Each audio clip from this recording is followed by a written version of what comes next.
Welcome to the Lamb's High Feast. I'm Father Timothy Eck. This week we celebrate the fourth Sunday of Lent on March 15th, 2026. You can find today's readings in the show notes.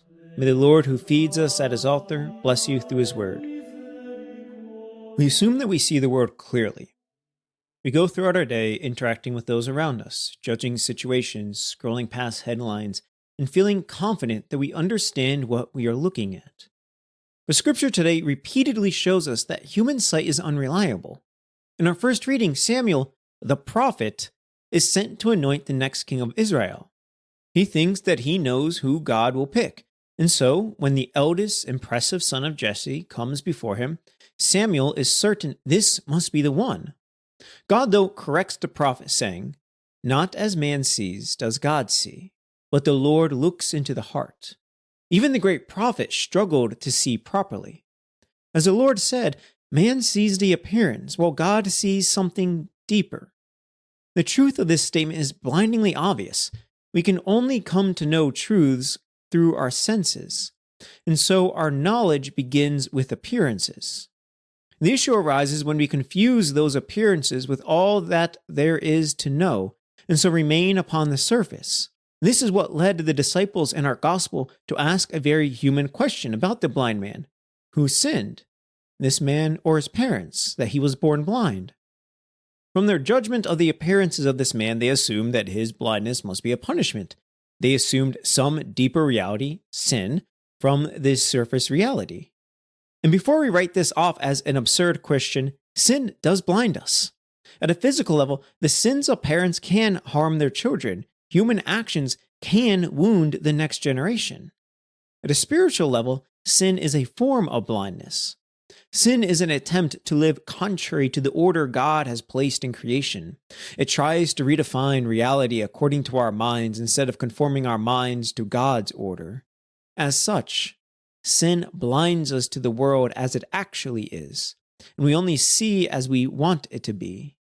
And this false vision, or spiritual blindness, is caused not just by our own sin, but by the sins of others. When we listen and imitate others in sin, we internalize their blindness, their false vision of reality. When we are harmed by others and avoid seeking true healing, that distorts our vision of the world as we interpret it through our brokenness, as if looking through a broken mirror. And so, it is the opposite of absurd to ask who sinned, the parents or the person, since either physically or spiritually, sin's pervasiveness can blind many people. But moral sin is not the only form of blindness. Christ, in response to the disciples' question, answered, "Neither he nor his parents sinned. It is so that the works of God might be made visible through him." We can become blind on account of sin, or because we simply do not see rightly out of ignorance. Now, there are many forms of ignorance that we can rid ourselves of. This is the purpose of school, after all. But there are some truths that we cannot simply will ourselves to know.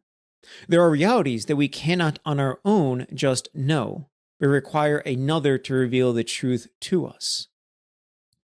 For example, you cannot know friendship unless there is another person to be friends with. You cannot know your friend unless they reveal their heart to you. As with human companions, so too with God. There are some realities which are impossible for us to know unless God reveals them to us. Before such blindness from ignorance, the proper response is patient humility.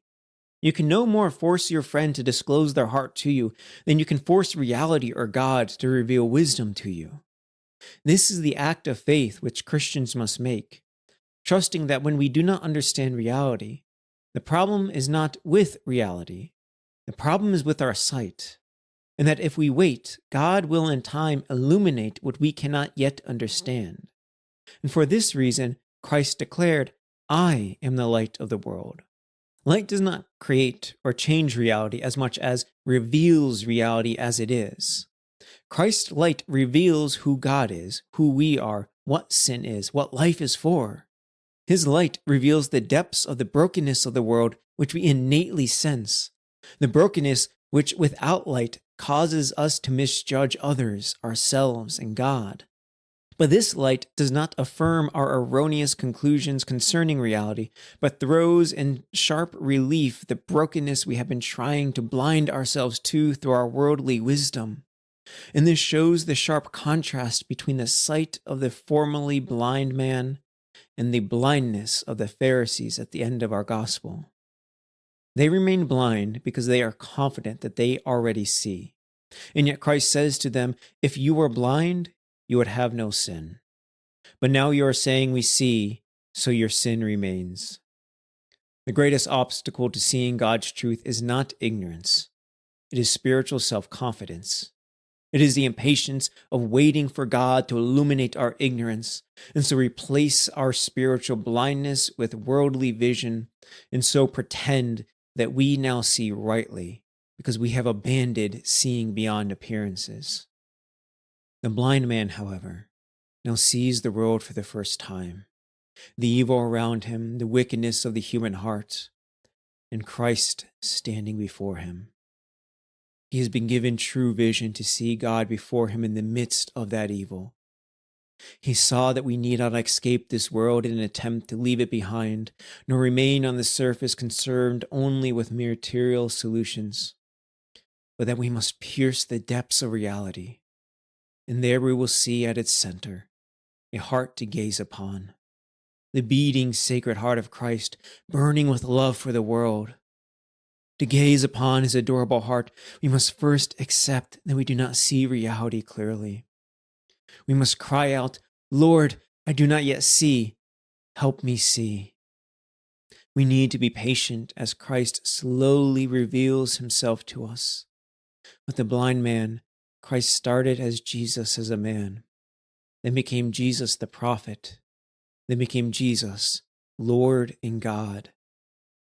As Christ reveals himself to us, we need to allow his light to reveal our sin, our illusions, our false narratives, our fear, our ignorance.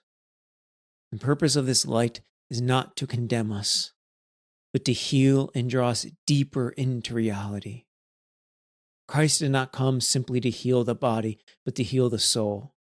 He came to restore our vision so that we might gaze once more upon the heart of the world. For that love is not upon the surface, but beneath appearances. Pray that the Lord might heal your blindness, so that you might see reality as it is, not conquered by sin, but bathed in the love of God.